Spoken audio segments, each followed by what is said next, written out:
in 5 years, like, our website's even going to be a thing? Is the web going to be agent to agent? And it's like, at the end of the day, if you want something done, you're going to write a prompt, you're going to go agent, go. And it's going to be the agents going on, doing everything. Hey, agent, I want a website, go do it. And then it's going to go boom, boom, boom, boom, boom, boom. You're going to come back in the morning, and guess what? Your website's going to be there. It's going to be done. What drove you to start a business? Have you been an entrepreneur, or like, did you come from an entrepreneur family? Like, when I was younger, I think I was 9 years old, and I actually had like a newsletter with my sister. The deal was she would actually write the newsletter. So she would put like articles writing about, I don't know, food reviews or Spice Girls or whatever at the time, and I would go door to door and sell it.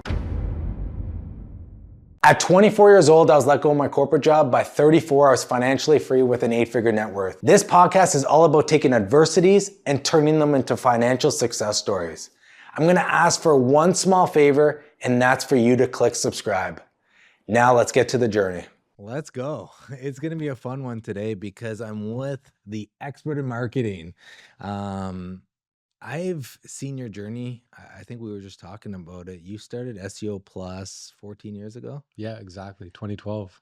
What drove you to start a business? Have you been an entrepreneur, or like, did you come from an entrepreneur family? Yeah, my family was very entrepreneurial. So like my aunt had businesses, my uncle, my grandfather, they all had businesses. And like even me, like when I was younger, I used to always be into some kind of hustle, right? Like when I was younger, I think I was 9 years old, and I actually had like a newsletter with my sister, and it was called Ambro. So Okay. Amanda and Brock. And the deal was she would actually write the newsletter. So she would put like articles writing about, I don't know, food reviews or Spice Girls or whatever at the time. And I would go door to door and sell it. And so I would sell it for like 25 cents an issue, or we get sponsors. So very entrepreneurial. And the funny thing is now my sister and I actually still work together. Oh, that's awesome. Yeah. So, and is she the back end and you're the front end type of thing? She's the VP of operations. So she's definitely managing the operations. So still, yeah, on the back end. Yeah. I guess I'm still on the front end. So I guess they're still here. Now, when you moved into entrepreneurship, was it like intimidating? You were younger. Like, what was the mindset at that time? Like, let's just take a chance. Like, have nothing to lose. Yeah, I think, I mean, at the time going back, I mean, I was young. I was like 24 years old, and I had worked for like a bunch of different companies over the years. I was still like on the technical side, like a bit of a nerd, right? I was into web design, and that was my like what I enjoyed doing. That was my passion. I knew I wanted to do that. Some like skills I didn't have was like on the sales side, things like that. So that's when I ended up kind of partnering with Eddie, who's my business partner, and he kind of helped me mentor me on some of those areas, right? So like I remember the first time I was selling a website, I was selling it for like $1,500 or something like that. And he's like, you know, you can get more than that, right? Like it's probably not enough to justify like the work you're doing. So he's like, try doing 3,500. And then it was try doing 5,000. And it was like, it just, for me, it was building up the confidence and the skills to be able to kind of get there. And now, you know, for example, we just sold like a $250,000 website, which is like, I never would have thought we ever could have done that. Right. So it's definitely something you kind of do incrementally over time. It's not going to happen in one day, but so it was intimidating for sure. But I think having that support was helpful. Now, when you sell a $250,000 website, like, is it, because I feel like it's a confidence thing to be like, I know I can deliver that value for that amount of money, versus when you start out, it's like that $1,500, you think that's the value you can give that person at that time, but it's way more. Yeah. How did you build that confidence? I mean, I think it comes down to the type of clients you're working with, like, and the outcomes that they expect, right? So a lot of it is you have to identify, okay, where are we trying to go with this project? Like what are the things you need to see at the end of the project, and kind of working your way back from there. A lot of it comes down to scope, right? Like again, yeah, the $250,000 website, there's a lot of people involved. There's a lot of, for this multi-location, there's a lot of content, there's a lot of moving pieces, right? So it's like, you know, there's going to be a lot of work involved. You have to be able to scope it out properly too, because there are challenges sometimes. If you underscope, Right, then you're taking the hit. If you overscope, the client's probably not going to be happy either, right? So it's a delicate balance for sure. Did you always do value pricing versus hourly? And value pricing, for people that don't know it, it's scoping out the project and giving a value of an outcome based on that price, versus, hey, I'm going to charge $150 an hour. We're going to lay out the requirements, and it's going to take 3 to 6 months. I don't know what the price is going to be. And at the end of the 6 months, here's your bill. Yeah, For us, I think it depends on the project, right? Like I think if we have a clear understanding of what's expected and we're pretty confident what it's going to be, then we can come with that single price. If we're not sure and there's a lot of unknowns, then we'll usually kind of stagger it. We'll do it in pieces. Where we'll say like, okay, we think it's going to be this. We'll come to you before, like without going further down, and then we'll just kind of have that conversation because every project's different. Some there are unknowns where you kind of have to work your way in phases, right? And if someone was starting out and wanted to build that sales process, what are the key pillars that they have to understand before they get the price nailed down? Well, I think a proper discovery process with the client. So really asking the right questions, understanding again what they're trying to achieve with the project. Have they done this type of project before? Really just getting the lay of the land. I mean, that's the most important step. So then you can properly kind of scope it out, go over that with the client, and then again having certain milestones. So for us, like in the early stages of web design, it was kind of like, okay, have that discovery, then we're going to do like a design phase, then we're going to do a development phase, then we're going to do a launch in QA, and then maybe some revisions from there. And that's kind of like our simplified process, but obviously with larger processes, it gets a little bit more intense. And the discovery phase, is it 80% asking questions, 20% talking? Like what key questions are you asking to see if it's the right fit for the client, right fit for you? Like, I mean, there's a lot of questions because even one is like qualifying clients. Right. Because for example, us at this stage, like there's certain types of clients we're a good fit for. There's some that we're not so good for because even some of our processes are maybe a little bit more more intense than they may have been years prior, which I think works. It's almost like the government style of it, right? Where like in government, things were really slow, months, all kinds of layers. And it's like, you don't want to be at that level, but it's also maybe the more too simple is probably not good enough for certain types of organizations too, right? So yeah, we have like even like our qualifying document is probably like 5 or 6 pages of like questions, right? So it can get pretty intense depending on the project. And that's so that you're not wasting the person's time, you're not wasting your team's time. They're coming in. How did you find out who your ideal client is and who is your ideal client? Yeah, I mean, I think we've identified that over years of working with different types of businesses, and we can work with pretty much anyone depending on the project. But our specialization now, like we call it our ideal customer, is a multi-location business. So anyone who they could have 5, 10, 20, 50, 100 locations. And the idea is it's not overly like complex work, but it's a lot of work and it's scaled. So we actually have clients who have like 400 locations. And the idea is like, okay, with each location, they each have their own priorities. They have their own market. They have different sales they got to do. They got to update their ads. They got to update their location page, the SEO, like all these kinds of things. That's like each location, it's almost its own business. So we can kind of take that and like multiply that. And it's really hard for like a marketing team or a marketing manager who has all that in their purview to manage it. So that's where we can kind of come in and specialize. So we just looked at like how we came up with that was like, we looked at, okay, all of our clients over the years who we've had really good success with and where like clients have been really happy. And then it's also been profitable too. So like that's how we can kind of came to that conclusion. That's pretty cool. Like, well, I hope you talk to the fitness lab, Adam Brackett, because he's expanding. Yeah, we're actually working with. Oh, okay, perfect. Because when you're talking, I'm like expanding in Canada. I'm like, this is a perfect referral partner. Exactly. So I'm glad you two are working together. Yeah. So I guess it took you how long to find your ideal client? Because I mean, I love that type of client because you're talking a CEO, a growth, super fun watching them grow, helping them grow through, multiple channels and multiple areas. Also, it is AI protected in a sense of like a CEO that is expanding in multiple locations probably is not going to use the Claude design feature and the SEO versus a solopreneur that needs a quick website or a quick landing page for conversion. Yeah. Like, I mean, for us, how we kind of came to that was, so we have this client, mobile clinic. They actually, they do mobile phone repair. So it's one of the most competitive industries. If you see like iPhone repair, iPad repair, try ranking for it, it's really challenging, right? And they came to us back in, I believe it was 2015. So it was 11 years ago. And at the time they had 2 locations. So they had one in Ottawa and they had one in Gatineau. And basically they came to us and they said, listen, we're looking at scaling our business. We want to launch a bunch of locations throughout Canada, and we want to dominate the mobile smartphone repair market in Canada. So at the time they basically came to us and they were asking for some pricing based on scaling. So, if it was going to be 5 locations, this is going to be the price. There's going to be 10 locations, 20, etc.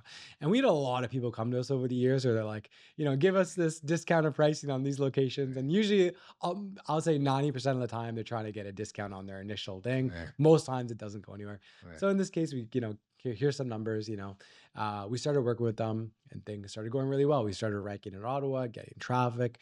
Next thing you know, they open a next location, Toronto, next location, Montreal.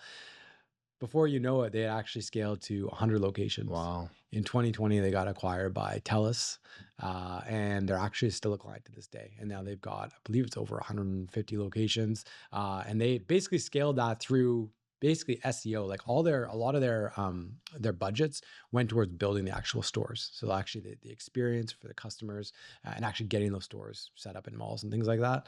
So they didn't have huge budgets for like ads or anything like that. So it was really like had to be very tactical on the SEO side. But then basically when we were looking at it, I was like, okay, well, this was a really good experience for them. We were able to scale up with them. It was, again, profitable and everyone's happy, right? So that's one of the accounts that we looked at that helped us identify that kind of ICP. And did you ever ask for value in the company while expanding? No, maybe we should have. Like, maybe we should have. Because the outcome, I mean, if you can get the outcome of an exit, I mean, that's pretty cool. Of course, but I would say that's the exception, not the rule. That's probably the unicorn out of all our clients. Right? Are there a lot of companies expanding like that? There's some, but they're hard to come by, right? And I think a lot of it is the expectations are very high in terms of kind of what they're looking for.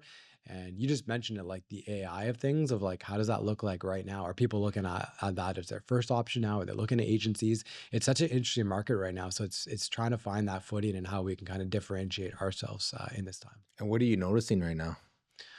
Just that things are changing very quickly, and like you kind of can't rest on your laurels and you can't keep doing the same thing. Like even internally, like where we have all kinds of challenges and things we want to work on, and just the pace of things is changing so quickly. But it's also kind of a blessing too, because for example, we have things, I'll give you an example. Like we develop a lot of ads and creative for our clients, right? Like we do, like our second largest service is like Google ads and Facebook ads and things like that, and driving return for businesses. With that, you have to do a lot of creative. You have to do a lot of ads. And internally, like we're trying to build out this process where we can do more creative for clients on an ongoing basis. But you also have to make it like affordable, whereas like clients aren't necessarily going to pay. I mean, it depends on the client, but most clients are not going to pay double the price for, new ads every month. They want it in a way where it's affordable, but it's also scalable where they can kind of get those results. But like even recently, like ChatGPT just made some huge improvements to their image generation. Yes. Now, Canva has a way where you can actually get the layering from the generated image. So like that was actually a request one of our art leads had, was like, oh, if we could get the layering, we could actually. What is that? It's basically like, so if like an image is generated from ChatGPT, where let's say it has like, have you seen like the player posters of like, Jake Sanderson or something like that? And it's got like a picture of him and it's got his name. And then there's like all these different images. The layering is the idea is like, you could take each layer as like, oh, I don't want this image. I could remove it from the generated graphic. So when you have the layering, you could do a lot more with it. It's more of a scalable process, right? And you have more control. So it's just an example of how like the technology is moving so quickly. And some of these things that you are kind of like a pipe dream are actually coming to reality. So it's also an opportunity at the same time. So to that example, now they do layering. Yeah. So now you can leverage ChatGPT for design work, for ad creative. Exactly. And again, more of a scalable process for our clients, right? If we need to generate 150 images, the idea is if you generate these images and it has a piece you don't want, the old way is like, oh, I got to go reprompt. Then something else changes. So you spend all this time. Whereas if you just get that one image, you're like, oh, I can just go remove it myself. Well, actually it saves a lot of time. So how long are you on AI apps daily? Hours, probably. Hours. And now the next step is like, you don't always want to be sitting in a chat. You want to create some automation, right? So obviously the next step is like agents and how are people using agents. So we're looking, and basically to have agents, you need to have like a solid knowledge base. So we have we've been around for 14 years. We have tons of processes. We have tons of data.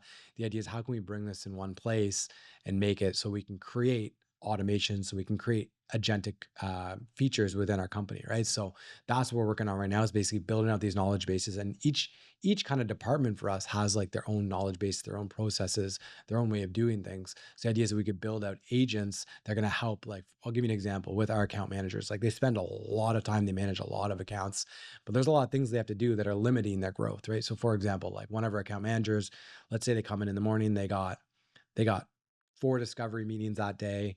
They have 3 campaign reviews. They got to do some prospecting. Like, there's all kinds of things they got to do that are limiting their time, maybe on future growth, right?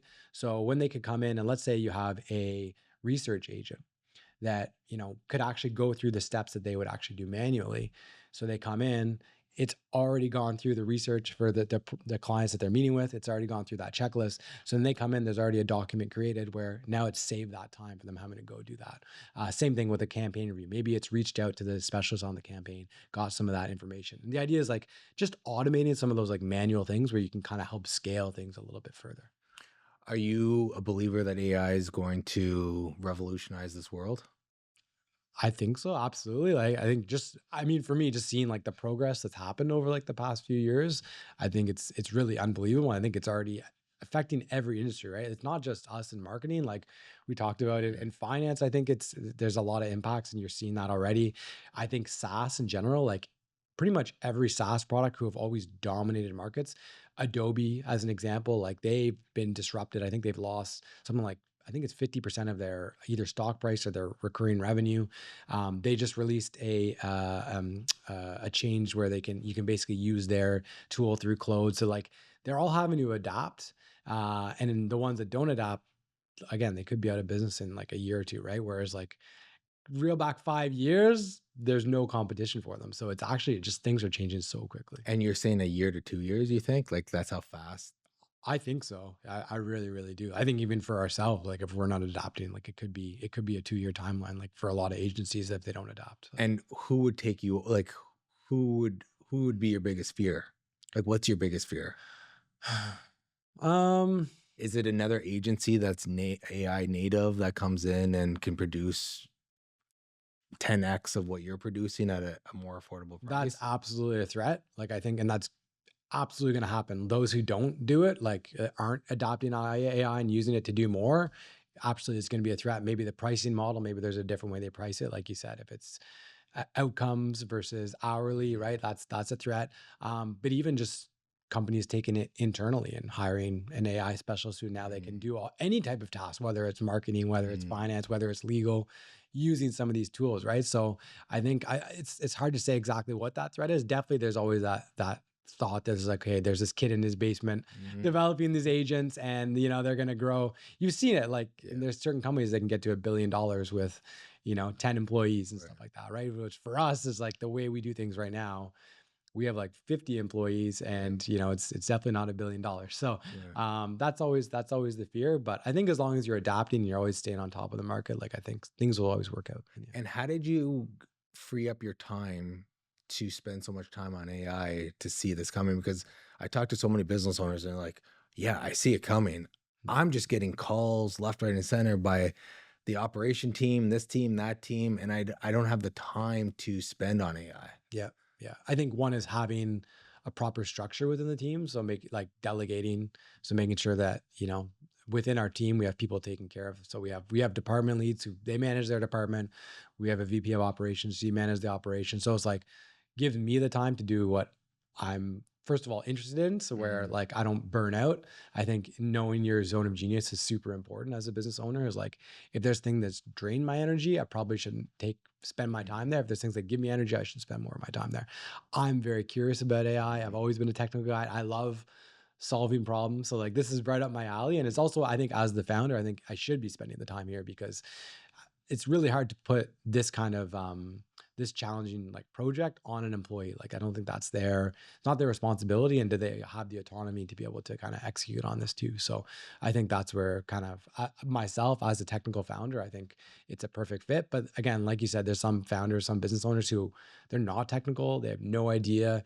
But there's also a lot of AI consultants coming on the scene that are trying to, I think, help with that market to kind of bridge that gap between the non-technical founders and helping them kind of implement some AI within their organization. Would you recommend people hiring an AI consultant? I think if they don't have the expertise internally, I think absolutely they should. But also be careful, right? It's the same thing in marketing. It's like there's going to be great ones, there's going to be not so good ones, and if you follow maybe a not so good one, you could end up in a bad place. And times are the essence too. Things are moving so quickly. I think if you go down a path where maybe you spend a year or two with the wrong consultant, you could actually land in trouble. So I think it's also important for them to be on the ball. Like for us, when ChatGPT first came out back in 22, again, we saw the opportunity, we saw the threat, right? Oh, automated content generation for us is like we write a ton of content for clients. We're like, again, we see the opportunity, but we see the threat. We got to be on top of this. So we started like, hey, we gotta get our employees to adopt AI. We're doing like a rollout, get everyone, licensed to ChatGPT. We got to have policies around this stuff, all this stuff. And there was a lot of like hesitation from our team initially, right? Like a lot of people were like, I can't use this. This doesn't apply to us. I don't like this, or I love this. I want to use this all day. Right? So it was doing training. It was doing policies. It was getting people to actually use it. And now we're at the point where we actually like, a few months ago, a bunch of people actually removed their licenses for ChatGPT. Why? Because they want to try other tools. Claude's actually a better fit for web, because I can do coding within it. I can do, content, whatever it is. So it's like, now we're actually letting them use their own tools internally as well. So it's really, again, it's been 4 years that our employees have been using it. And we've really become a little bit more sophisticated than, 4 years ago, but still a lot of opportunity to grow there. And has there been pushback? Have you had to do tough conversations with like your culture probably completely has shifted overnight to being like, hey, this is what we've been doing for the last 10 years. And now in 2 years, and now every month, you're probably seeing such opportunity where it's like everyone's changing. And I know people don't like change and, security and all that. Yeah. Just naturally, how are you handling that? Yeah. I mean, we have a pretty good team. Like people are pretty open-minded. Yeah. Like, and I think as long as there's alignment and they understand why we're doing it, like if they understand, okay, this is not to replace your job, like this is about doing more, right? Like as a team, and also making sure that the company can grow and be sustainable, right? So I think we have a very transparent culture. So as long as we can come up from that point of view and just making sure there's that alignment and support, I think it's been pretty good. Of course, there's been, I don't want to say too tough of conversations, but there's times where people are like, I don't see the value of this, or I don't think this is a good use of my time, or I'd prefer to do it this way. Like there's always going to be those conversations, and we appreciate it as long as we can have that conversation. What you don't want is someone saying, oh yeah, and then not doing it.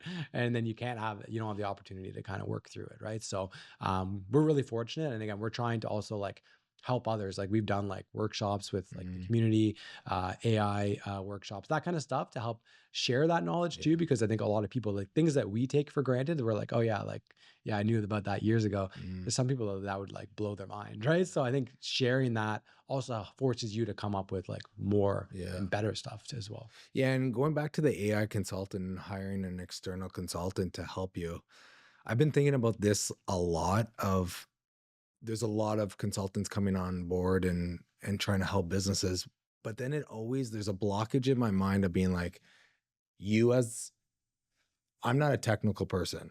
I've now embraced in ChatGPT where I'm fixing code, I'm fixing everything, and I'm starting to become more technical because I don't know how to communicate it I wouldn't know how to communicate it to the consultant of what I want. And the consultant doesn't know my business. So like, I have these tools to help me optimize my business. Time I communicate it to the consultant and he figures out the problem, I can now use Claude and all these tools to actually figure it out myself. And the speed of things will be 10x versus the passover back and forth. And I was just thinking, like, we just redid our website and it was a very traditional process where we did a discovery, we sent it to the website designer, she did the work, she passed it back to us, and it was this back and forth that took, let's say, 2 to 3 months, which is typical, right? Yeah. Even if it took a month. Versus, I was thinking of a business model around it. I'm like, if I was in marketing and I was selling websites, I would price on outcome. Hey, I'm going to deliver you this and it's going to cost $5,000.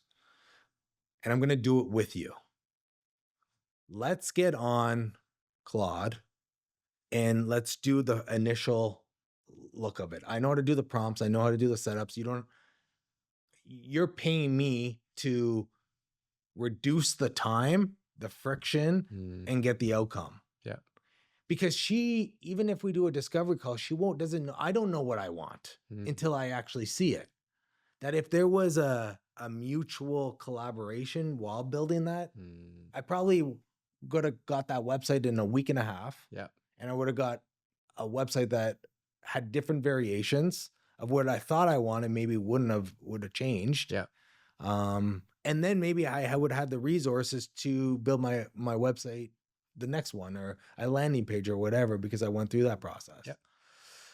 And it just got me thinking about like, so I'm looking not to hire consultants anymore. I'm looking not to hire anything anymore because I'm like, it takes not for their expertise. It takes too long because they have other clients to work with. Does that resonate with you or? Yeah. I mean, I think there's always different ways of doing things, right? Yeah. And I think like what your experience, I think all of us are going through that. I mean, for example, us, like we do web design, right? Like we have the same thing. It was like a 3-6 month process, depending on the project, all these moving parts. I was like, it's long, right? And the idea is like, we would love to expedite that process, right? It's like, and that's where we see the opportunity, right? Like you're saying is like, whether it's using agents or a back and forth, like I think there's a lot of opportunity to kind of cut that down because it's not necessarily that it takes a lot of time. It's just the timeline of going back and forth, right? So like I agree with that.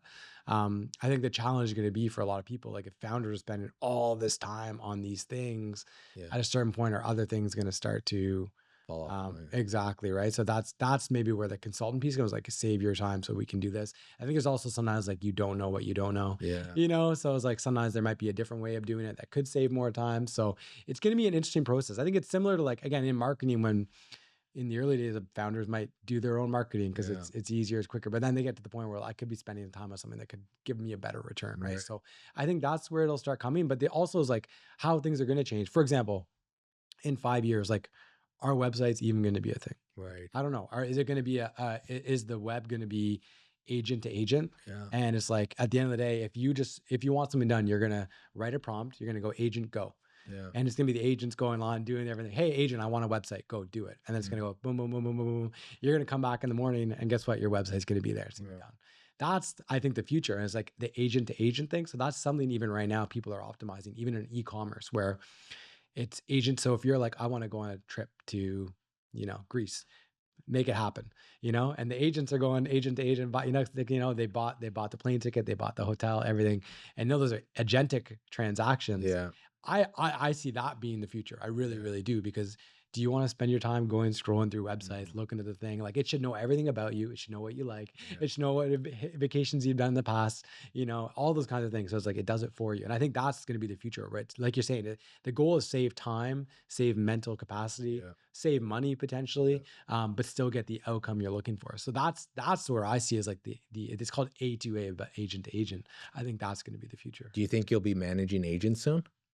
Absolutely. Like that's something we're already working on rolling out. Yeah. So like our first thing we're working on is, like I mentioned, is like the sales agents, but we could have that in every single department. And it's like, so it's not one agent. The idea is you have an agent for every type of task. So you could have a research agent. You could have one for writing emails. You could have one for writing proposals, like basically every task you have. And then the idea is you have a checklist where each point is going to have its own agent, and they all pull together in like a workflow essentially, right? And that's going to be the future, I feel. And every business is going to have it. You're going to have it in finance when I'm doing, again, whether I'm, doing a year-end filing or I'm doing an audit or whatever that might be, is like every single business has processes. They have checklists, and it's like, what are those things that I can automate? Everything for the most part can be automated. Not everything, but I would say like probably at least 80% of every workflow, every process could probably be automated to a certain degree, right? And what agents do you use? Like what softwares do you use?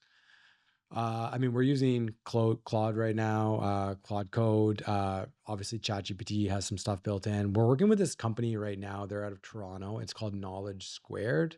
It was a guy I met a few years ago at like an Amazon event. He was speaking there, and we had a dinner afterwards, and we chatted. Probably one of the smartest guys I've ever met. And he launched this company recently. And the idea, it's a knowledge base.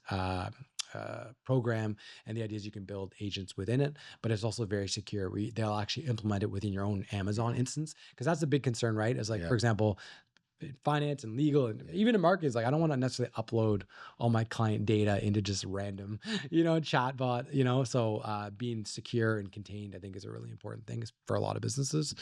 So that's an advantage of that software as well. So now you're building agents per each department, and it's now doing 80% of the work. Or Well, that's the goal. We're not there yet, but that's something we're working on, because I think we have to be there. If we're now, not. from your experience, like one of those agents Yeah. that you've tried, Yeah. how much work has it taken on? We haven't deployed Okay. any workflows yet. It's all like in the early stages right Okay. now. Yeah.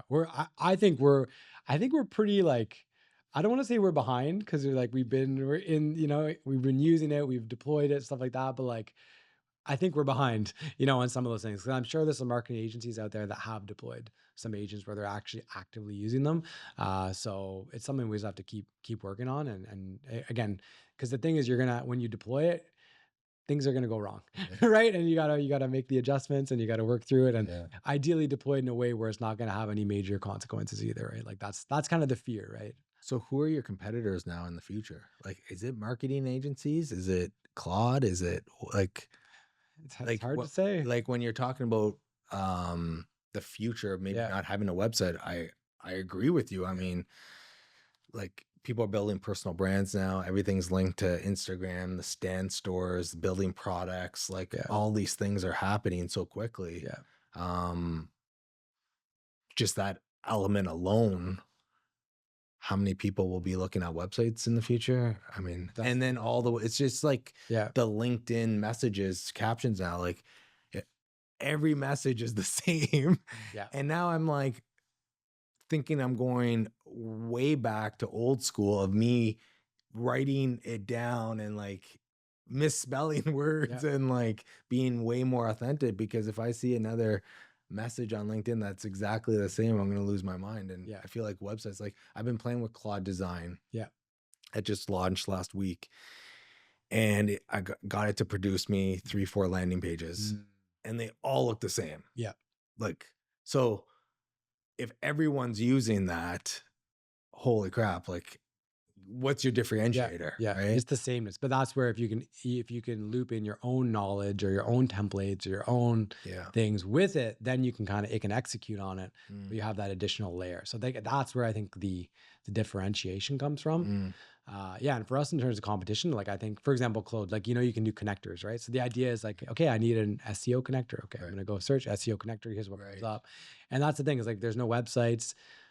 SEO, what does that look like? It's not optimizing a website, but there's always going to be something you have to optimize, right? It's whether it's optimizing for agents, whether it's optimizing for something else. So that's the thing. Like, now, can you be an SEO connector within Claude? Yeah, you just have to, but like, what is it executed on? Is it helping them with a keyword research? And then you have an agent that helps with keyword research, right? It's probably going to be more task focused versus just like, you're not going to have an agency necessarily in Claude, I don't think anyways. I think it'd be more tasks. I have this task I got to execute, and then I kind of loop it in. But like right now, for example, some of the SaaS softwares, like Ahrefs is one. What is it? Ahrefs is basically a tool where you can get like keyword data, and it has site audit. And it's basically, we use a lot internally for SEO. The idea is they have a connector. It's through MCP, which is Modular Context Protocol. And the idea is it basically allows you Claude to talk to these different softwares. So now what you can do is in your chat, hey, can you give me the most recent traffic analytics for this website versus this website? Boom, it'll come up. Okay, can you look at, so you basically can like have a chat, and there's things that you would typically go into a software and click, click, click, click, click. Now it's chatting, and then it can generate a report. So it's basically expedited some of those tasks that you would have to do before. So I see it as something similar, right? Where it could be a client that we have, rather than maybe send us an email, or connect us on Slack, it might be through the Claude chat. But again, that's something we have to keep kind of working through and just figure it out. I don't know what the future looks like yet. And when was your aha moment? Like ChatGPT came out at the end of 2022.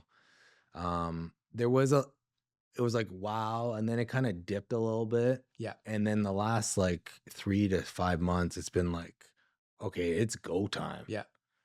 Have you felt that wave? I felt the exact same thing. And I'd actually heard before it even launched in 22, back in like, I think it was 2019 or 2018, I had heard of GPT. I think it was GPT-1 or GPT-2, which was like the very first, like, I think when they launched, it was GPT-3 or something like that. And they were talking, it was in SEO groups where they're talking about like content generation. This GPT-2 has amazing content generation. And like in SEO, they used to have these thing called content spinners.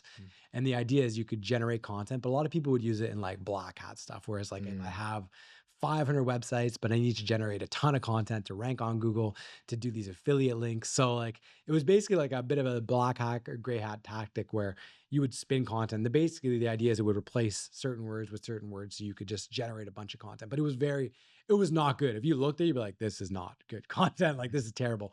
But the idea is it would trick the search engines into at least ranking it. Right. And the idea is you could rank and generate some affiliate revenue. So that's where I'd first heard of it. So when this GPT-3 came out with ChatGPT, and then you saw it was actually like legible, content. And again, you hadn't seen a lot of the challenges where it's like it uses the same words, people can see through it, but it was just like that idea is like, wow, you could actually just generate content, like click a button. So that was like where we first, but I had the same journey as you, where like I think it was becoming a bit stale. It kind of didn't get as good. It was getting worse. And now like everything's gotten better, and now there's more competition. And now just like, I don't know. I find it just insane right now. Just trying to keep up. Like it's pretty crazy. Yeah. And like, I'm thinking of, you talked about SaaS. You were at SaaS North. Yep. Right. Did you listen to any of the conferences? No, I wasn't. Yeah. I was at the booth all day. Yeah. I saw you just doing your thing. Well, one guy came out and it's like in my forehead versus like he came out, I think he sold his business for like $100 million or something. And he was talking about SaaS being dead. Like software as a service, no one wanting that anymore in the next year, 2 years, 3 years, 5 years. Like very like direct about it. Yeah. He's talking about RAS instead of SaaS. So like result as a service product. Yeah. Giving an outcome. Yeah. Bookkeeping. We don't want to go on QuickBooks Online, upload the transactions, and someone has to categorize the expenses. You can do bank rules. You can automate it 20, 40%, but people want that 80% automation. Yeah. He actually said 95%. So like pick a service that you can automate 95% of it and then go sell it. And it just got me thinking about like the SaaS companies, like the Adobes you're talking about. Yeah. You have to go to Adobe, do the design versus ChatGPT, you give it a prompt and it does it for you. Yeah. So now everyone's moving to all Nano Banana, ChatGPT, Claude, all the different apps. Yep. You have businesses that have 50 employees. You have businesses that have 100 employees. You have SaaS businesses. All these businesses that have been generating revenue for years, 15 years. Are you guys like, do you feel like you're at a disadvantage of someone starting a SEO company today with all AI native foundation? I don't think so. The reason why I don't is one, I don't think we're big enough where it's too hard to turn. Like, like a huge ship, really hard to turn, really hard to move. Okay. That would be like the 5,000 employees. Like sometimes like, I don't even know if we can turn this around, 50, like we're still pretty small. Like we're nimble enough where we have 50 times the resources where we can still execute on things much quicker. So for example, we have 10 managers. So each one can kind of execute for their own department. So it's like we have more human resources. They're the ones that are executing on this stuff. So I don't feel we're like too large where it's too late. But I feel we're still small enough where we can be agile enough, But I think what's going to happen too is I think what people haven't realized is the cost of the compute is going to go up. Yeah. It's being subsidized significantly Yeah. because it's a race Yeah. for these AI tools, and the investors are dumping billions and billions of dollars into this. And you'll see it. A lot of people, they're paying $25 for their cloud subscription, but the actual cost, if they've been paying for the full compute, could be thousands of dollars a month. And the question will be, and we've seen it with, like, for example, I mentioned the Ahrefs thing. They actually just yesterday doubled the amount of API credits you get. Why? Because if I'm paying $500 a month for this tool, I don't even go log into the tool anymore. I'm using it in my chat, and my API credits are being used up in a week. Well, guess what? I'm not happy with the software because it's not suiting my needs. It's not giving me what I need. So they've actually doubled the amount of APIs. You can have more chats, but the challenge is going to happen. The cost is going to go up. It's going to keep going up. The cost of cloud right now is $25. Very soon, well, they have $200 a month, Yeah. $400 a month things. It's going to keep going up. So the question is going to be, as people are using it more and more, if you have a team of 50 people who, rather than $25 a month, it's $200 a month, right? So that becomes, rather than spending, again, $2,000 a month, it's actually $20,000 a month. Well, is that sustainable for the business too? And then does it become, well, human resources are actually cheaper than these tech subscriptions and things like that? So that's going to be the question too, is like, as it becomes more expensive, how are businesses going to handle that? They have to be really smart with their usage as well too. And it's funny you say that because we're talking about pricing now. Yeah. And it's a black box for me. Like, you still need humans to verify things. So there's still a labor portion. Now, the apps, I'm on, all the different apps, and my subscription costs are going up and up and up, which is like, okay. But then the user still is not ready to, like, let's say a monthly, when I ran my accounting company, I would charge $1,000 a month to do bookkeeping and tax work. Yeah. Well, if I'm at 500 or 750, the transition of getting that client with the change of a whole new process versus them just stay with their accountant might be easier just to stay put where they're at than move to this, unless the value is 10x this, right? Yeah. And when you talk about computer, I think about that a lot too. It's like, well, how do you price based on the now and in the future? And I think going back to the early adopters are going to do really well because they don't have to pay those fees right now. Once Claude gets everyone on and monopolizes the market, and they know that they have a product that sticks, then they're going to be like, okay, now I can dictate whatever price they want. You lose 10%, but the balance sheet still looks good because the other 90% just got an increase of $20 a month, right? So they don't care about the 10% that left. Well, that's it. Like you said, there's almost a limiter in terms of competition, right? It's the same thing. For example, a lot of the SaaS tools that we use right now, we've had them for 10 years. So a lot of them, we have grandfather pricing where, like, for example, Salesforce, up till like recent, like we paid $100 a month per license, right? We use it for our sales team, stuff like that. I think it's $100 US. They charge $300 a month now. So when you have 10 salespeople on there, okay, we pay $1,000 US a month.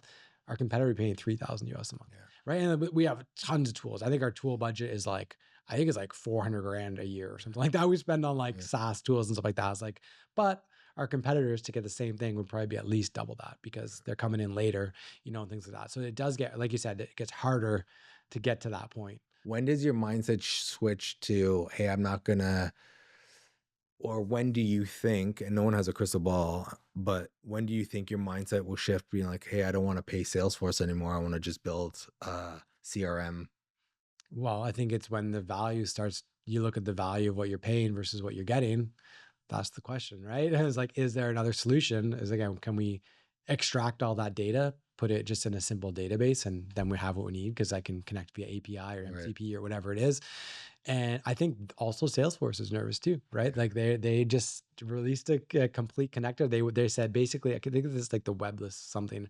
They released this thing. The same idea is like all the SaaS companies are going through a similar transition. I think a lot of them are very nervous because, especially with these things, it's like people, like you're saying, I can replace this multi-$1,000 a month subscription, do this, and then I save that money and I can reinvest in different areas. Again, but my question is, again, right now you're getting that savings, but what's going to happen in a couple of years? Is that just going to shift somewhere else? It's kind of like with us in marketing, is like, it used to be the yellow pages. And again, when I worked for a couple companies, and when they would do their yellow pages, every city would have its own full page ad in there. And it would be, You're dating yourself. I know, right? But it was $15,000 a year for this one single page ad. So what is that? It's $1,000 a month or $1,500 a month or whatever it is. Guess what? When people stopped using the yellow pages and that stopped working, they took that $1,500 and they put it into Google Ads, and it's about the same that they're paying now. So it just shifts to different places wherever that market is. That's why I'm not concerned about like SEO plus and SEO and websites. Like, I know whatever the case, at the end of the day, we're in search optimization. It's like people are always gonna be searching somewhere, whether it's TikTok or whether it's an agent or whatever it is, they're always gonna be searching. We can always help them. We're always gonna figure that out, but you have to be adapting. If we're just sitting there being like, oh, people are always gonna use Google and that's never gonna change. And like, if we had been like that when it was Yahoo or Ask Jeeves or any of this stuff, or Yellow Pages for that matter, yeah, you're gonna be a dinosaur and you're not gonna last. So I think it's always about adapting too. And so what's your typical day look like? Like, is it the morning doing research? Is it throughout the day doing research? I saw a post on LinkedIn. You did a hockey bench, and there's Claude, ChatGPT, all these different things, and it's overwhelming. Like, how do you stay focused? Yeah, I mean, for me, it depends on the day. Like right now, I've actually, as a founder, I think an important thing is taking care of yourself first as a founder. And 14 years in business, there's been times where I'm like definitely burnt out. Yeah. Like, I think it's really important to always kind of understand like what the vision for the business is. For us, we want to be a global leader, like, and our mission's to make life better. We want to make life better for our team, for our clients, for ourselves. And I would say definitely like in the fall, I was burning out. There's a lot going on, a lot of change, a lot of things. Like, meanwhile, you're trying to do all this like long-term stuff, but you still got to take care of your business and your team at the same time, and your family and stuff like that. So I actually went to this retreat in Tulum. I saw that. Yeah, it was called Limitless. Yeah. And the whole concept is taking care of yourself first. Like, you are the foundation for your business, and you bring the energy. And if you come in and you're burnt out and you're tired and you're not, people are going to feed off that energy, and they're going to feel the same way. When you come in and you've got energy, you're feeling good, like, let's go, people are going to feed off that as well. So for me, a lot of my focus recently has been like taking care of myself first. So even in the morning, like in the past, I would like right away get in the car, boom, go to work, like not eat, not do it, just go, Now it's like, okay, take a little bit of time, maybe do some stretching, move, spend a little time with the family, grab a little bite, then I'll go in. Yeah, I might get in at 9:30 instead of 8, but guess what? I'm going to feel a lot better. The team's going to see me feeling better. I'm going to have better conversations. So like, it's a little, I'm actually changing a bit of my approach and trying to just build a more sustainable kind of long-term. So that's a big thing. But then the day-to-day, I mean, it really depends, right? I'm trying to do a lot of like thought leadership, going to events, sharing information, and just like learning, learning from courses, training, stuff like that. And again, like you mentioned, the AI stuff, it's not that bad. It's a few hours a day. I mean, it's fun. You're figuring it out, but there's a lot of options out there, but it's figuring out what the focus too is. Like, what are the things that I need to do? Where do I need to spend my time? So it's actually going to drive those business results. If I'm spending too much time on the wrong things, that's probably going to hurt us in the long run too. So yeah. And talk a little bit more about the retreat. So when we talk about Limitless, you're talking about expansion, and you're talking about opportunity, to growth minded, like energy, all of it. Was it a couple day event? Yeah, it was 3 days. Yeah. And how many people were in it? I believe there was over 15 founders, all like high growth founders from different places. There's people from the US, from Canada, from Europe, all over. And everyone just kind of had the idea is it's a high growth business where you've been kind of just building out a business, and you just want to look at things from a different perspective, essentially. And what changed for you? More of a balanced life rather than kind of foot on the pedal type of thing? Yeah, exactly. Like, I always just thought the only way to build like a huge business was just to grind. I've always grinded, right? That's always been, and it's kind of like, honestly, almost like a badge of honor. It's like, okay, I grind. That's how I get, thing. But it's like, that's not the way. It's not, because you can't live burnt out, because honestly, your health is going to start to sacrifice. You're going to start having back issues or health issues. And it's like, you can do it for a certain amount of time, but eventually, I'm getting older. I'm 38 now. I'm not young. I was 24 when I started. You can grind in your 20s, sure. Even 30s, sure. But at a certain point, it's going to catch up to you.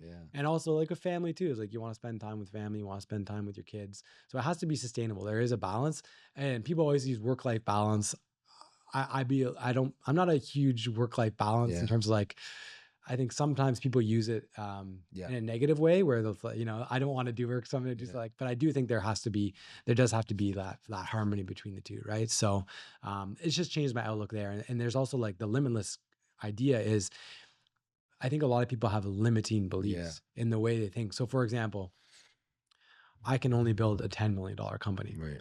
That's because that's where I feel comfortable. You know what I mean? Why not $1 billion company? Right. Why? There's people who've done it. Anybody can build $1 billion Yeah. company. You just have to put your mind to it. Right. Right. And that is the growth mindset versus the comfort zone. Right. Yeah. So I think I'm still learning where I'm in this group and there's modules and there's training and we do these conversations and like I'm still learning. I'm still actively working on it. A big part is sleep too, getting a good night's sleep. Like, and I notice the difference. I keep a log now.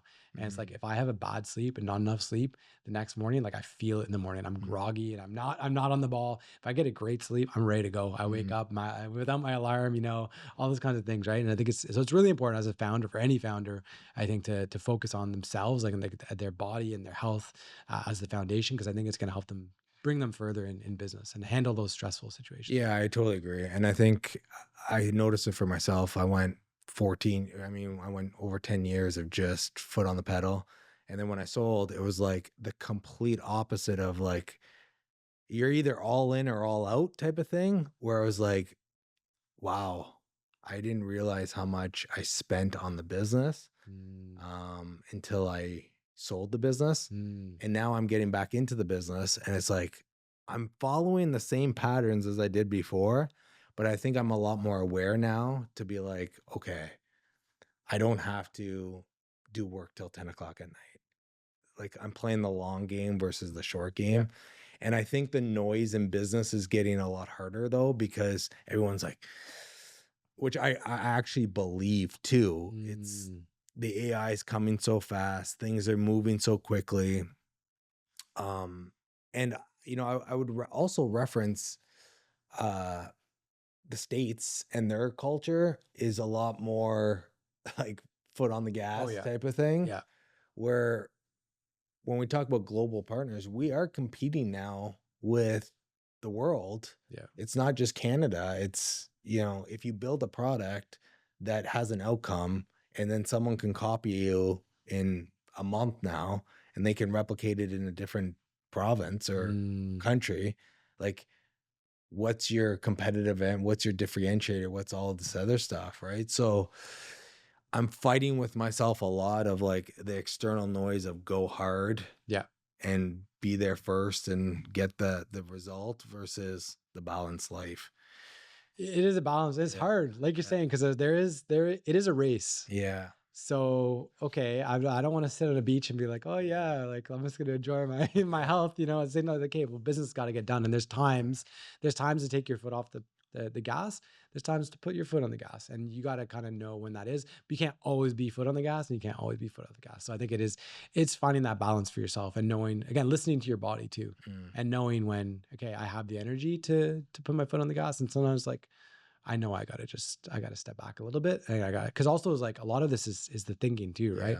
If I'm burnt out, I'm not going to be in the right mindset to think properly, and actually gonna make some bad decisions and actually end up in a worse place too. Right. So it's always going to be the challenge. Right. But I think for me is like surrounding myself by those people and in that environment, sometimes it's those like reminders of just like, okay, yeah, no, I should do that. Or I didn't think about that. And did your awareness go up after the retreat of like knowing your body and knowing you just being aware of your sleep schedule and now tracking it? Yeah. Like, did that stir from the retreat? That was part of it. Yeah. Like even just things like surprising yourself. So we actually did this exercise. One of them was, it was like a breathing exercise. And I didn't know that like with like active breathing, you can actually like tap into your nervous system and actually reset your nervous system. So we did this breathing exercise. It was with this guy, his name's Tabby Castro.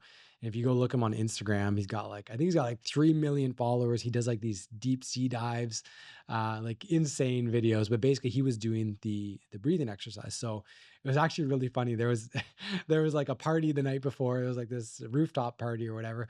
So I think I went to bed really late, not a great sleep. I woke up, it was like 9 o'clock. It was literally 8:55. And there was this breathing exercise at 9. I missed breakfast, run downstairs, I get to this like this breathing exercise. So I'm like, okay, I'm like scrambling, go lie down on the mat, and they're like, okay, we're gonna do breathing exercise today, So there's these one of those like box breathing where you basically like breathe in through your nose, 4 seconds. and then you hold 5 seconds, and then you hold for 5 seconds, and then you breathe out for 5 seconds. And we did like a bunch of different ones. There's one where you I believe you go in for 4 seconds, you hold for 6 seconds, and then you're out for 7 seconds. You basically do like a bunch, and then ones you just do normal breathing. Anyways, long story short, we go through this. We're doing this for like probably half an hour, 45 minutes. Finally, we do one where he's basically, you're gonna hold your breath. Okay, so you're gonna go your deep breath, and you're gonna hold. I held my breath for 3.5 minutes, Holy cow. which I'm like, normally if I try it like here and right now, Yeah, if I'm swimming, it's like 40 seconds. that's it. It's like a minute or 45 seconds. It was 3.5 minutes. And for me, that was like, holy crap. Like that was like, I can do that. So it's like, again, it's the limit. It's like, don't put your mind, I can only do 45 seconds. I can actually do much more. You can do quadruple what you think you could. But the other concept is that you can literally use this breathing anytime to hype yourself up before a big game or a big conference or a talk. You can always use it to cool yourself down and settle yourself down and just normalize everything. So that was a big unlock for me too. It's like using breathing to your advantage, which I think a lot of people don't even think about. No. But that was really interesting as well. So has it helped your business out at being a technical founder? It's hard to say. I think so, just because mentally, I think it's been beneficial, and even just physically, right? And being able to, I do a lot of sports. I play a lot of ball hockey, so using that, I'm like in big games, I've actually been using it, and then like I feel like I have this energy when I go out there. I'm moving, or if I'm about to have like a really difficult conversation, right? I'm gonna do some breathing. I'm gonna go in there. It's gonna be a little bit more just calm and cool. So I would say yes, like absolutely, and I'd honestly recommend anyone to look more into it. Again, I'm not by no means an expert on it, but I'm like I'm learning about it, and I feel there's a lot of benefits to that as an example. But there's a lot of other things as well. So. Would you name drop the person that runs it? Yeah, so it's his name's Mark McLeod. Okay. So he's the Limitless is the name of the group. He was actually the first CFO of Shopify. Okay. So he used to be like a VC and be in that life where it's very, moving quick, high stakes, lots of intense. And again, he has this whole ethos and I guess thought about how founders should carry themselves and how to, again, be more sustainable. Like you're saying about being like, it's consistency over intensity. Yeah. Right. So I think it's been really interesting. So, and is he from Ottawa or? Toronto. Oh, Toronto. Yeah. Okay. So if anyone wants to check that out, absolutely, on Instagram, he has a website or whatnot. Yeah. He's on LinkedIn, Instagram. Exactly. Okay. Yeah. Going back to your business. So where do you see the future of, so one other question I have in my mind is SEO and Google. The last 15 years, I mean, I remember ranking my previous company and being like, I need to be number 1 in Google. Based on number 1, you get this many clicks to the website and this many calls. Even from like a number 1 spot to number 3 spot, the number of business transactions that happen is significant, right? And you probably know the stats on that. Now, for me, I'm just using me as an example. I don't think I've Googled something in a year. Wow. Where it's like either ChatGPT, Claude.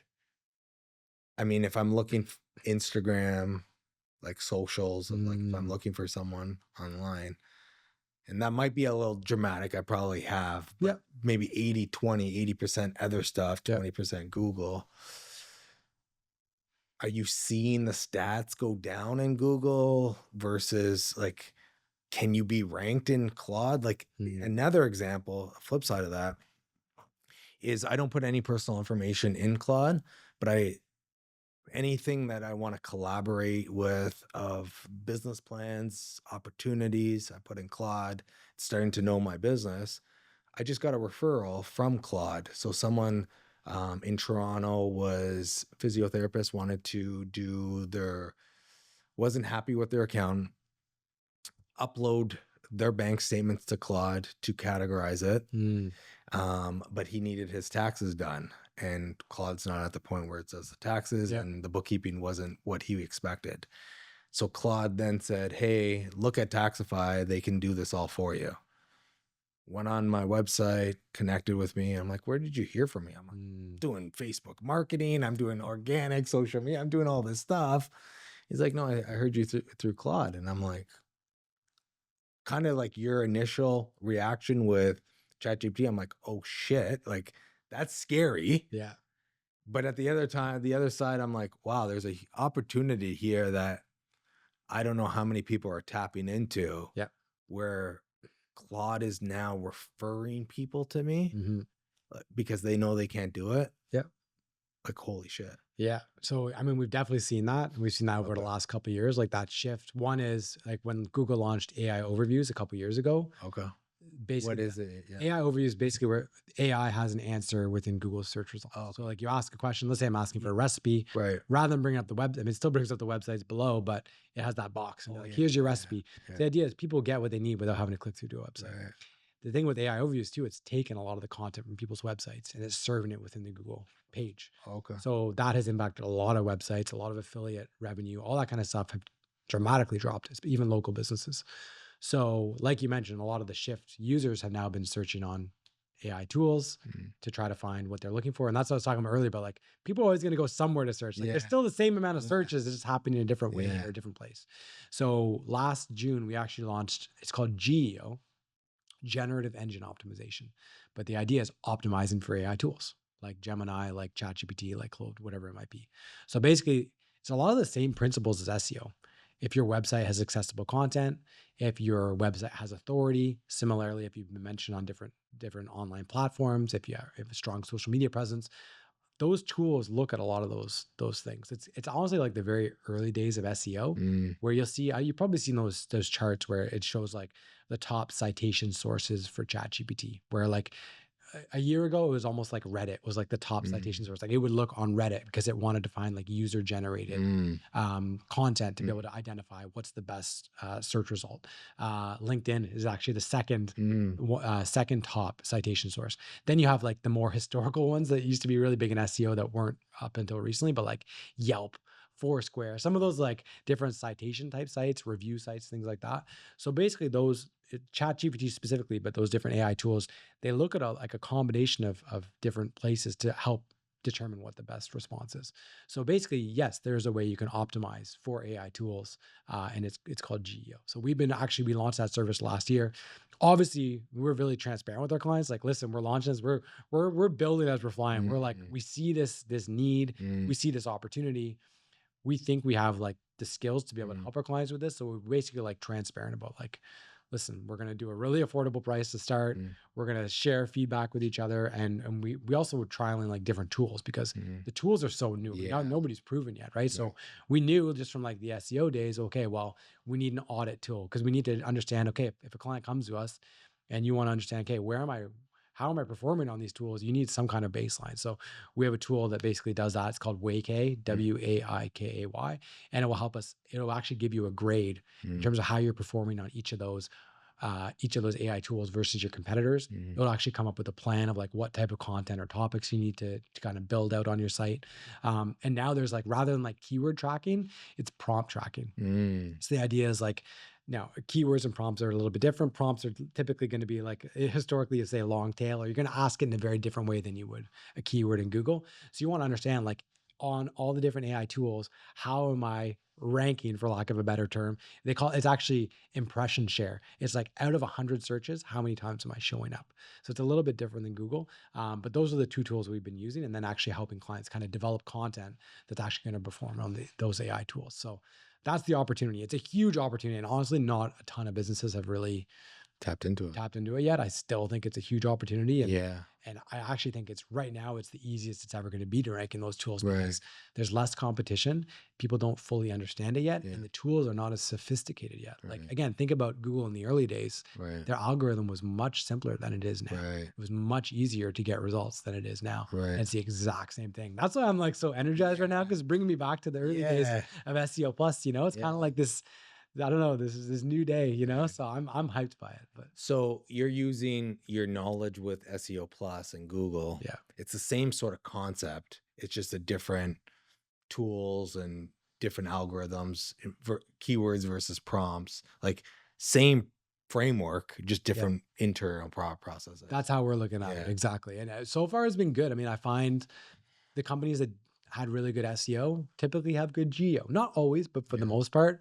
Similarly, I found with like really small businesses, if they haven't really done a lot in SEO, like geo is going to take time to ramp up. It's the exact same thing you would see in SEO, right? So, and where like if they've been mentioned on a bunch of different websites where they've got backlinks, they've got authority, they've got good social media presence, like those are things can help geo as well, just like it helped SEO as well, right? So it's the same concept. It's again just a different channel. So that's how amazing. Yeah. And how, I mean, with SEO, you'd be ranked number 1 on Google. With geo, does the person get a response of like, how does geo work? Like where's the data flow into when the user does a prompt, your company shows up? So that's where it's an impression share because, okay, no two chats are going to be the same. Like if I put one prompt in this time and then the next time, it's generally you're going to get different results. And there's also different results because each person's chat has a memory, Right. which is also going to skew it. So if they've talked about a certain company before or know certain things, it might come up with a different result. So that's part of the challenge is like, we can do prompt tracking and give them impression share. It doesn't necessarily mean that's exactly what's happening. So it basically means, okay, if I have a prompt, so for us, it might be best SEO company in Canada. No two we'll call it impressions or no two searches are going to be the exact same. So out of 100, if we run that prompt 100 times, so how many times is your company? If you're a user in Ottawa that wrote that prompt, I'm looking for the best SEO company in Canada. Versus, and that person's memory would say maybe it'd be in Calgary doing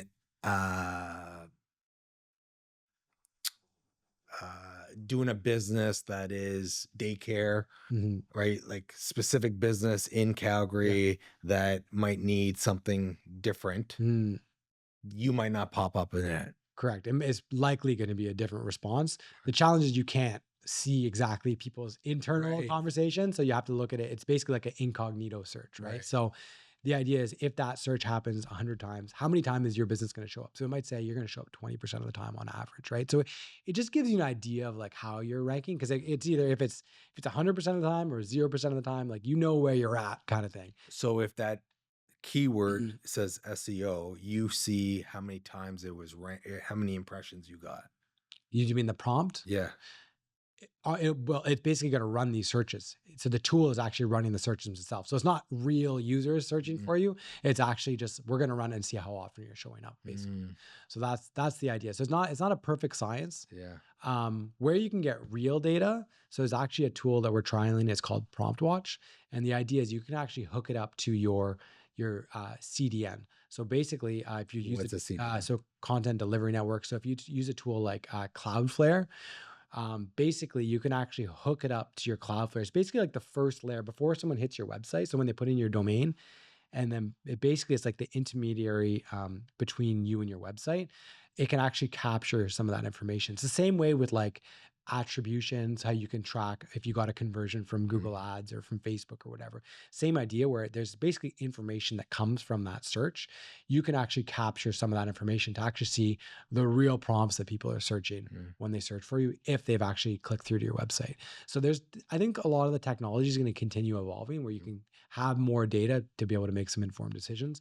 But again, it's still really early. We're still figuring out. But again, a lot of opportunity. Are there's a lot of companies gearing towards this or not? They haven't. It's kind of like you were one of the first on the SEO. Yeah, at least, yeah. I mean, locally, there's not a ton.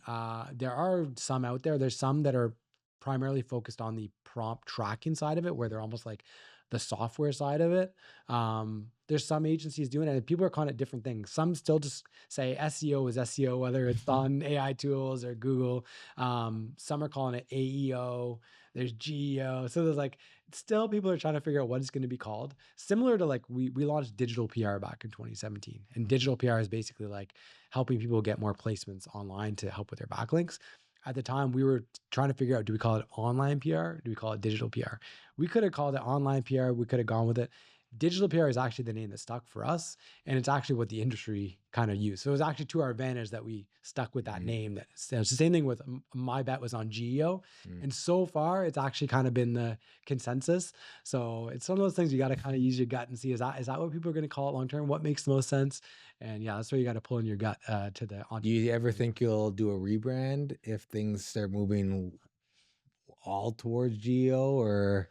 I don't think so. I mean, we've talked about it, especially when SEO was declining a little bit, and we've also expanded beyond just Yeah. SEO. Like we do all kinds of different things, and like sometimes I don't think it necessarily represents who we are or what we do. So we've talked about it, but I think we kind of came to the consensus. We do have really good brand awareness, and people know who we are. Thing is, most people don't even know how to say our company. Some people call it SEO plus, SEO plus plus, SEO plus. I don't know, like it's all over the place. So I was like, we do have some recognition. So at the end, I don't think really people care what the name of the company is. It's Kijiji, it's Google. What the hell is that anyways? So we're just like, for now, let's stick with it and we'll see where we go. But when you're building a company, how important is the name chosen at the beginning? Like there's an SEO portion or GEO portion that ranks you higher. And then there's a branding portion that doesn't, right? Or potentially harder to rank. I think it's super important. Don't get me wrong. I think a company name is important. People have to understand what you do. I think generally if people know what SEO is, SEO plus, they'll, we're in web or digital, they're kind of, it's close enough. I mean, if we were, again, a different type of business, it might not make sense. So I think it's definitely important. The challenge becomes, again, if you do have this, almost call it like brand equity built up, we've invested so much money and time and all these things. Like if you lose that, if we rebrand someone else, people have no idea what we are. You lose all that equity. That becomes a challenge, right? So, but it's a great question. It's something we've talked about and we're still talking about, right? We got to figure that out. Do you have weekly meetings, monthly meetings? Like how's your month structured with your 10 managers and VP and CEO? Like, I mean, every team has different cadence of meetings. We have our executive team has like a weekly meeting every Friday morning we meet. And then our team leads, we meet bi-weekly. And we'll go through different things. And then each team meets at least weekly, essentially, as well. Do you do like the EOS framework or any type of framework? Or you just built your own framework throughout the time of like what these meetings? Do you mean for meetings? Like do you set up rocks every quarter, every year? So we actually have OKRs that we use within the organization. So we have our kind of high level OKRs, and then people work backwards from there. And then again, I find every meeting has a little bit of a different, we kind of leave it up to our managers to kind of what setup they want to go with. In our sales meeting, we have a little bit of a different setup than we do in our management meeting, but the OKRs is basically the, how people know like what we have to achieve. And then they can kind of come up with what they need to do to achieve those objectives. Are you fully on-site, virtual? We're hybrid. Yeah. So we got probably, a good chunk of our staff is in Ottawa. So they come into the office on a kind of 3 days a week. But we have a lot of employees who are external as well: Vancouver, Montreal, Toronto, Edmonton. So they kind of work virtually. And then we work with a ton of contractors on different things as well. So we have a good mix. When you talk about collaboration, I mean, virtual collaboration versus on-site collaboration, how do you manage that? It's a challenge. Like you have to be really intentional, especially with creative work and like idea generation. Like I feel like bookkeeping, for example. Okay, you can be virtual, you can be anywhere around the world. You're doing transactional work, but those meetings when you're in a boardroom, and I'm a virtual guy, don't get me wrong. But those meetings where you're doing collaboration sessions, you're seeing the growth, you're talking AI, you're talking all that. I feel like that physical connection is so important. Yeah, absolutely. And that's why we invest in the office. Like we could save a lot of money by not having an office and stuff like that, but we see the value, right? So we try to create as many opportunities for cross collaboration as we can. We do, at this point, we're almost doing like a weekly training with the team. So there's an opportunity there. We do like a weekly scrum. Then we do social events. So we'll do people who are local. We do virtual events. We'll do like a virtual scavenger hunt or trivia or whatever that is. And we do an annual summit where we bring everybody in from outside of town. We've done it. We do it in December, where we'll do like a day summit. We'll do workshops, and then and the next day we do like our Christmas like dinner and stuff like that, like holiday party. But we actually decided we saw the value, like you're saying, of like where people were just honestly just seeing each other, and it's like sometimes if it's like if you're fully remote and there's only work and it's only the work. people can get jaded a little bit. Yeah. You can forget a little bit that we're all human and we're Yeah. all just good people just trying to, do work and have a good time. Yeah. So we actually created like a second piece where we're actually doing like, we're calling it SEO plus Connect. So it's going to be in the summer, and it's not going to be any crazy formal programming, but same, we're going to bring everybody from everywhere. And again, there's a cost to that, bringing Yeah. people on flights and hotels and all kind of stuff. But we see the value of like, just to get people together and just remember, hey, we're trying to have a good time. We're trying to build a company. We're trying to, we're humans. Like, let's just sit down, chat, connect with someone you might not talk to otherwise in a typical day. Yeah. So we're actually trying to do more of that as Yeah. much as we can, and we definitely see the value. So And they always come to Ottawa? yeah, that's another good question. Like, so we still do auto, but we're actually talking about do we do somewhere else? I mean, most of our staff is auto, so it's a lot easier. Yeah. But there's chat about do we do something else as Yeah. well? Hey, the more money we bring in, the more options we have. Maybe Hawaii one day, who knows? But for now, we're in Ottawa. Yeah. And then the future of SEO plus, is it like acquisitions? Is it acquisitions, AI, maintain the current business? Do you want to grow headcount? Do you want to grow businesses? Like, where do you see the future of SEO plus? Yeah, I mean, AI definitely is a big part of like using AI as much as we can to scale, ideally while minimizing headcount. Like, we don't want to scale that way because I think the challenge is going to be, like you said, like the kid in his basement scaling with agents, like that's going to be to their advantage, I think. So ideally scaling that revenue in a sustainable way as much as we can. Definitely look at some more acquisitions. We completed our first in the summer with Meerkat Marketing. That's been amazing. That was your first one? That was our first one. Oh, Yeah. wow. And we've looked at a couple others and they haven't worked out. But this one was really great. It's been great so far. So if we could find more very complementary acquisitions, I think that'd be fantastic. So we'll look at that as more of a growth strategy as well. And then long term, just keep growing as big as we can and see where it takes us. I mean, that's the goal. We want to be the number one leader. Are you looking to eventually raise money, exits? Like, what is the limitless vision? Yeah, it's hard to say. I mean, I don't think raising money unless we like needed to necessarily, because for me is like we've bootstrapped at this point, right? And like it's very nice having a founder that we can just be aligned and we don't have the pressure from someone else telling us what to do or what the plan should be. It's nice to have that control because sometimes if you raise money, I think maybe the board member or that investor, they have their own vision, and sometimes they can put pressure on you where it could actually impact the big business negatively. It could be good. I think there's a lot of businesses who have done great, but usually with an investor, they're trying to get their money out in 5-10 years. Where if it's if we're building a long-term business where at the end of the day, if we grow to a certain revenue number where I can be comfortable and it's a great business, I can just stay here forever. And that is what it is, right? So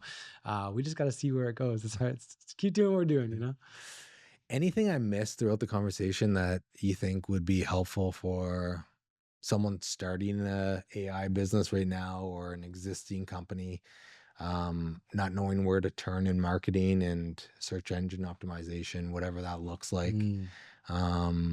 Or the person that is embarking in entrepreneur. I mean, I think you're sort of like me in the sense of like, you have this AI like love. You're an entrepreneur. You love growth. Like there's a lot of similarities where it's like your mind is in like 4 or 5 different pots, which makes it super cool because every day is completely different for you, for sure. Yeah. But yeah, what's your advice for the younger Brock? Yeah.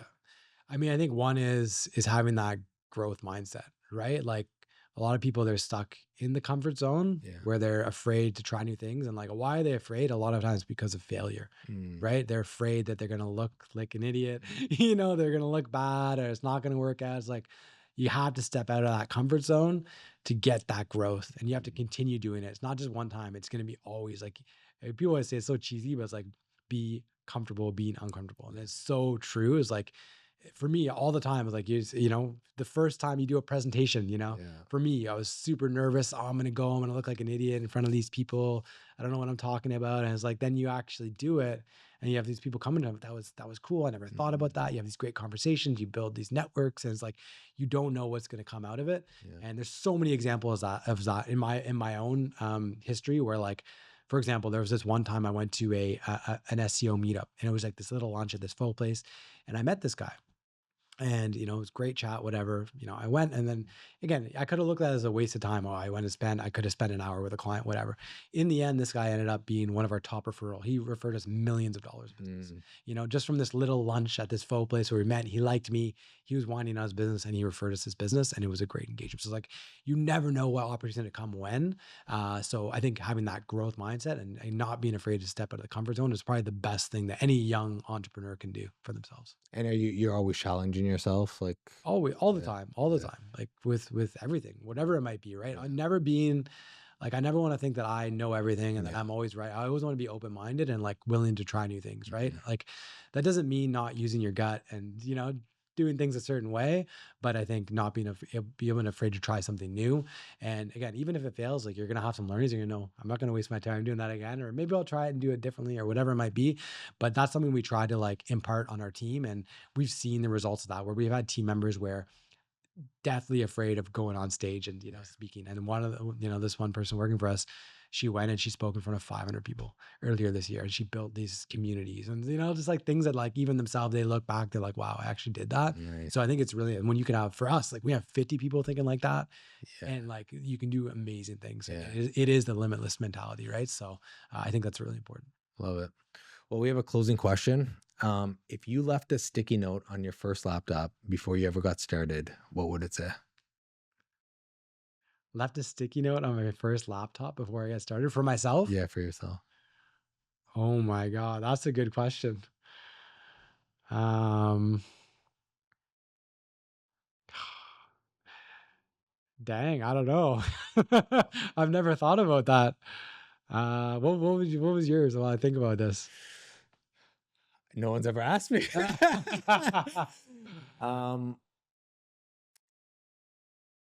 Play the long game, I would say.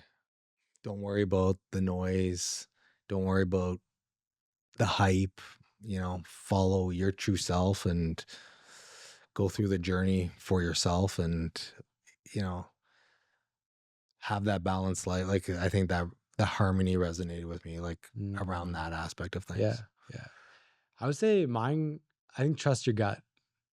I think could be one. I think in business, like in anything in life, there's a reason you get these feelings, right? And I think it can serve you well in anything, right? In hiring and making business decisions and marketing, even acquisitions, right? Like sometimes, if you just use your brain, your head, Yeah. you're looking at things and the numbers, there's the one we were looking at in the fall acquisition. It was kind of like the numbers look good, and you have this, there's almost not a greedy part, but like you're like you want that to happen, right? Oh, I could do this, I got that. The ego. This looks good. The ego piece was like I can make it happen. I could have made it happen, but your gut is telling you something's not right. Yeah. Too good to be true. It was like I think that gut, I think that can be used in any part of the business, right? So I would say that would be my post-it note. That's a great one.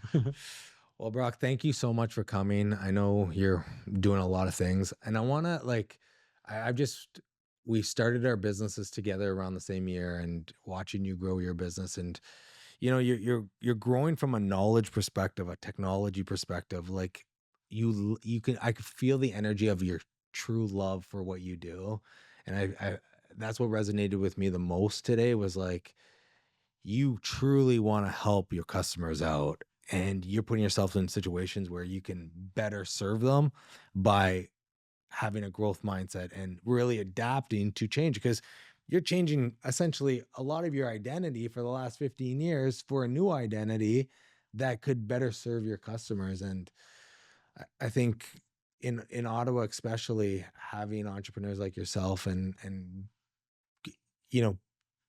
talking about your journey and getting it out there, I think is super important. So thank you for coming on. I would love to have a follow-up one in a year, or see where AI is from, in April 2026 to April 2027, and, reflect on the next year and see where things are at, and, have show notes of this one, and, show notes of what's coming up in the future and how things are adapting. You probably have me now as a customer, as a GEO. I'd love to, Let's go. Talk about that and see how that works out. Cause I think in my mind, I was one of the first ones on SEO Yeah. when I started my business, and being ranked #1 was so important for the growth of my business. And then I see it now. I'm like, I always do things that I would use. And if I'm using AI all the time, Yeah. I know eventually people will be using it too. It's just going to take time. And why not be an early adopter to it? Because that's where the trends are going. Yeah. So I see that business plan completely. And if people want to get a hold of you for a discovery call or to reach out, what's the best way to get a hold of you? LinkedIn, always. Yeah. Brock Yeah. Murray on LinkedIn. SEO Brock on X, if anybody's on there still. I don't know. Mostly bots, but Do you follow? Do you post a lot on X? I post a little bit. I used Okay. to be like a lot more active, and I find there used to be a lot more engagement. I think it feels almost like a dead social media network Okay. now, but I'm still there. So Okay. Well, LinkedIn though is probably the best one. perfect. Thanks, Brock. Cheers. Share this with a friend so that they could be a part of this journey too. Keep watching for more.